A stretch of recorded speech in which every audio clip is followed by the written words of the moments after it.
जागंदी रहे जोत झूलण जी सदाई लालण जी सदाई झूलण जी सदाई जागंदी रहे जोत झूलण जी सदाई।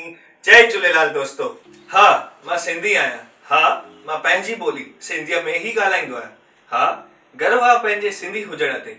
हा मां सिंधी आहियां। झूलेलाल साईं पाण सभिनि सिंधियुनि जा ईष्ट देव झूलेलाल साईं जो जनम ॾींहुं चेटीचंड ॾींहुं ईंदो आहे। चेटीचंड माना चेट जो महीनो ऐं चंड जो ॾींहुं, तीअं करे पाण हिन ॾींहं खे चेटीचंड चवंदा आहियूं।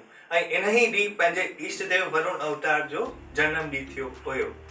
मुंहिंजा सिंधी भाउर भेनरूं ऐं माताऊं, तव्हां सभई हिन ॻाल्हि खां त वाक़िफ़ ई आहियो, गुजरात में गुजराती, महाराष्ट्र में मराठी, राजस्थान में राजस्थानी, पंजाब में पंजाबी, हर को पंहिंजी क़ौम सां सुञाणो वञे थो, पंहिंजी ॿोलीअ सां सुञाणो वञे थो। पंहिंजी सिंध पाण सभिनि सिंधियुनि खे 1947 में इंडिया पाकिस्तान जे करे छॾणी पई।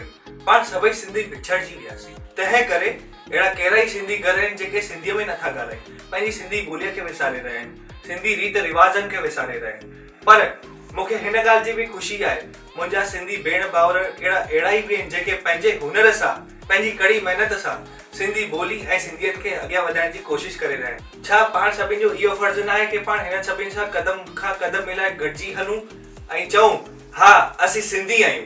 मां कुमार वासवानी हिन यूट्यूब चैनल जे द्वारा सिंधियत, सिंधी ॿोली ऐं पंहिंजे लाल साईं जे बारे में ॻाल्हियूं ॿुधाईंदुसि। तव्हां ज़रूरु हिन वीडियो खे लाइक कजो, शेयर कजो, कमेंट कजो ऐं ज़रूरु मूंखे ॿुधाइजो हीअ वीडियो तव्हांखे कीअं लॻी। जय झूलेलाल मुंहिंजा सिंधी भाउरो।